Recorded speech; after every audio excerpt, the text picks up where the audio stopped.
if you have a physical book that you rely on, but now you're doing asynchronous instruction, would it be easier if they could read and respond to stuff through Canvas? They have a lot of steps. So they have a little video here. It's actually really short. Simple steps of how to insert the OpenStax chapters into Canvas. And one of the ways you can do it is just by simply going to the OpenStax.org website and finding a book or a section of a book that you think that might be helpful for your class. So they have them by different subjects. They don't have a ton of books. I think it's like 44 different books. But let's say that you're doing, like, they have statistics and business statistics. Let's say you're doing statistics. Each book has its own URL, and they also allow you to highlight and add notes to all the pages. You just create a little account there. But you can go to the table of contents, and let's say you're already halfway through the semester, and you're talking about confidence intervals. So you can go to the introduction of this one, and this URL is for this section of the page. So you can just put this URL into your Canvas page, and it'll direct students to this site. And this site is freely available to anybody in the world, wherever they're at any time. And people can, like I said, sign up for an account and highlight things, and they even have questions and exercises at the end of them that you can have them do. Another way you could do that, you could go into Canvas, and if you go into this little section right here, the Commons, the Canvas Commons, you can just type in CCC for Canvas Commons cartridge, and then just type in open, and that gives you the results for the different OpenStax books. You can type in OpenStax, of course. What you can do is you can click on the course or the cartridge, and it's the whole book. And what they've done is they've created basically a whole course module based on this book. So they have things for the instructors, and then they have things to try to help you adapt this course or this book into your Canvas course. But you may not need all of that stuff, and you may just delete a lot of it as you need to. So you can just click import and download, and it'll go right into your whichever course that you choose. So that's an easy way to also import it as well if you want it to be embedded into Canvas. However, at this point in the semester, it may be easier for you just to link to the different pages, unless you want the exercises to be in Canvas and gradable there. But like, let's say you wanted this exercise in Canvas, you can go into the Commons and upload download everything into your Canvas shell, and then you can just choose the assignments to keep in there. So everything will be organized and orderly that way. So that's one thing you can do. Another thing that they have, like Bruce mentioned, the OpenStax Allies. These are publishers who have, and here's the link, but I'll open this tab here. These are people who are companies that have, using the OpenStax books, they'll have created interactive problems. So like this one's Chem 101. There's over 3,000 interactive problems that they can use using that OpenStax book. Now, these problems are chemistry problems, so I don't know that, I actually haven't used any of these problems, but I'm not sure that they're all like, they're aligned with the topics, and they're aligned with the books of OpenStax, but I don't know how much they depend upon those. If you could use them just as supplemental things for extra practice. And normally what these publishers do is they'll charge students between $5 to $50, depending on which one of these publishers, depending on which one of them it is. But they're also offering free, all these exercises for free for the rest of the semester. And so a lot of these, you'll just contact somebody at the company and say, I would like to use or look at your interactive problems and see how I can sign my students up, if that's something you want to do. So there's a lot here. So there's a lot of companies and publishers that between math and physics and, basically all the different subjects that OpenStax has, they have a lot of different things. So even if you don't find an OpenStax book that you're interested in taking content from, maybe look through this list and see if there are some other assessments or practice assessments that they may have available for the rest of the semester for your students to use if they're doing asynchronous, learning online. So a lot of students may not have access to their study groups anymore. They're being socially distanced from their, peers who they normally would, sit with at the library and use whiteboards with and stuff like that. So these can be helpful if for those kinds of situations for those students. So check it out, check the list, and each one of them will have an email or a link to help you kind of set it up. Now, I want to say that these, just as a kind of a caution, these are publishers who, while they're using open educational materials as their base, and they're offering a lot of help with homework and stuff at a limited price, they are probably sales reps, who will try to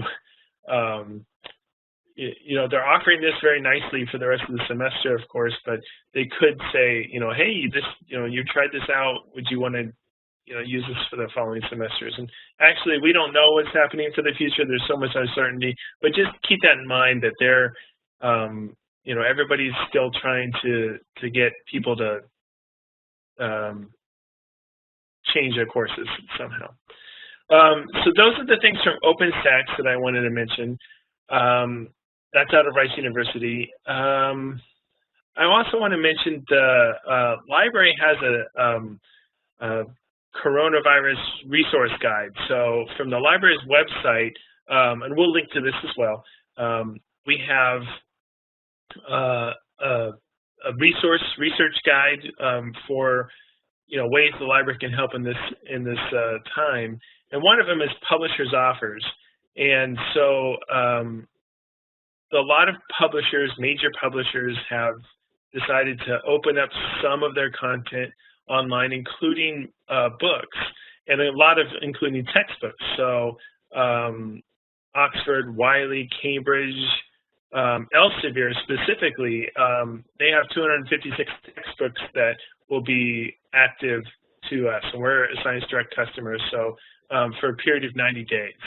And Vital Source is also through the UNC bookstore, through the Barnes & Noble bookstore. They have, if you go to the bookstore's website, they have ways to try to help students find if their textbook is available through this way.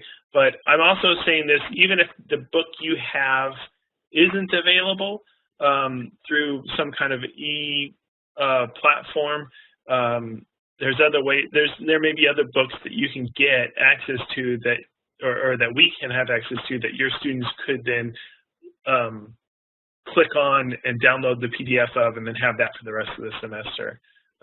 So I know that nobody wants to really change a textbook in the middle of the semester, but it could be that there's a book that they could use supplementally or alternatively for a project or something like that. So that's something to look into. A lot of different publishers have a lot of different offerings. Jove, for people who do STEM experiments. Jove is the Journal of Visualized Experiments, and they're going to provide all their video content for free until June 15th. And so they have a lot of lab experiments. So if you know of anybody who does that kind of STEM lab work, have them look into this and see if this is something that they could use for their class. So that's in the bottom. We have just places that are for just scientific COVID-19 resource stuff. But I want to mention also the Atkins Library help requesting materials. We'll digitize materials from our collection and then have them delivered to you, and you could put those in your Canvas shell.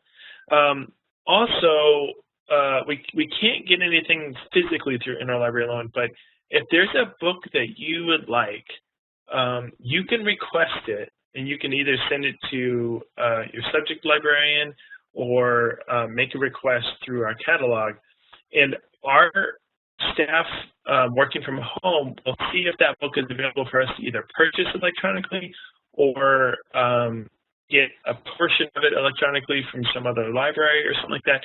We are going to try our best to try to deliver content, specifically what you want to you. I also want to mention they have a copyright guide that's linked to here, and this is a published public statement from copyright specialists that talks about, like, in this time, this is a time of crisis, and we're all educators, and this is a bunch of copyright experts in the United States who have collaboratively written this document. It's a very easy to read document, and they're going to be talking about what you're allowed to use for fair use. What can you put in Canvas? They have a statement about videos and different things. So it's really, it's only 2.5 pages, and it's easy to read. So take a look at that if you're interested in knowing what you can and can't do. Here is a link. Again, we'll link this out as Alternative Textbook Home. This is more about open educational resources that the library can help you find. And so it tells you kind of like what OERs are if you're not familiar, and what Creative Commons licenses are. But we have some search engines that will search just for OER content. So here's one that'll search mainly for textbooks and some videos. This one right here, the Mason MetaFinder, really will search like any kind of artifact. So it's a good wide search. You'll find a lot of stuff, maybe way too much stuff. And the Oasis will be a more limited thing. And then there's lots of different collections, but I know it's really daunting for you, especially right now, to have to, if you're like looking and looking and looking.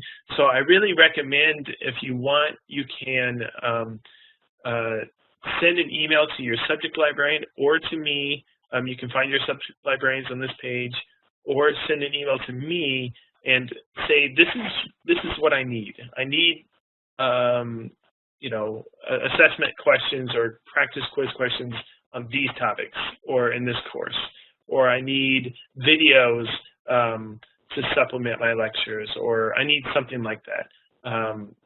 Then let us know, and then we'll be able to search for that for you and give you some options and alternatives for you to find. I also want to mention the streaming media. This is, again, a link we'll provide you. We have a research guide for streaming media for general databases on that. So we have Films on Demand, if you've never used it, which has a lot of different topics and subjects, mostly documentary, interviews, some instructional videos too, PBS video collection, Canopy, and Alexander Street Video Online. There's a few others that we have different collections from Alexander Street. So I can't say that we're going to have something for everybody, but take a look at the different resources that we have and see if there's something that we can do to find more content that would help your students in this new environment for the rest of the semester. And all the librarians know that this is a real difficult time for everybody, so don't hesitate to reach out to us, and we'll try to be as responsive as we can.